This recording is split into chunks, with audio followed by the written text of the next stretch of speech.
There was once a man named Riku, young, driven, and determined.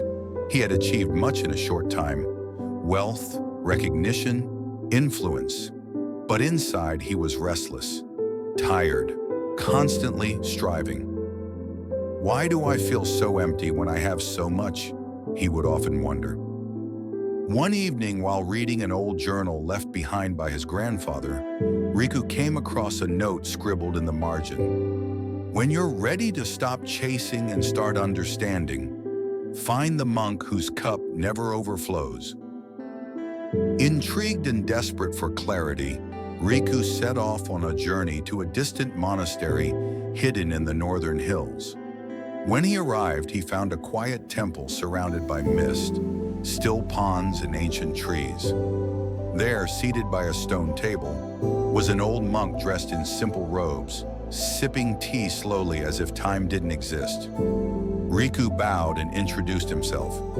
"Master, I've come to learn from you. They say your cup never overflows. What does that mean?"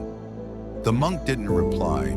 He simply motioned for Riku to sit and began pouring tea into a delicate ceramic cup in front of the young man.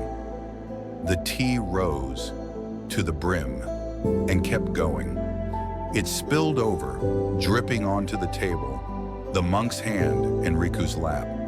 "Stop!" Riku exclaimed. "It's full!"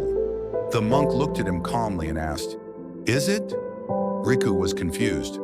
"Of course, it can't take any more." The monk set the pot down and spoke gently. "This cup is your mind, full of ambition, full of assumptions, full of ideas, fears, titles. You came here seeking truth, but where would I pour it?" They sat in silence for a while. Then Riku noticed something strange. The monk's own cup was full, but nothing spilled. No matter how much tea the monk poured into it, it absorbed everything. "How is that possible?" Riku asked. The monk turned the cup upside down. It was hollow, open beneath. "This is not just a cup," he said. "It is me. I do not hold on to anything: praise, pain, identity, desire. I allow life to flow through me, not into me. You want to carry more peace, more wisdom, more stillness," the monk said. "But you're carrying too much of yourself, too much ego, too much control. Empty yourself, and life will no longer overflow. It will flow through." That night, Riku didn't write anything in his journal. He just sat under the stars with an empty cup in front of him, letting the silence pour in. He finally understood.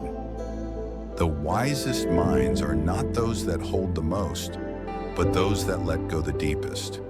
If this story emptied something heavy from your heart, subscribe and return for more timeless Zen lessons.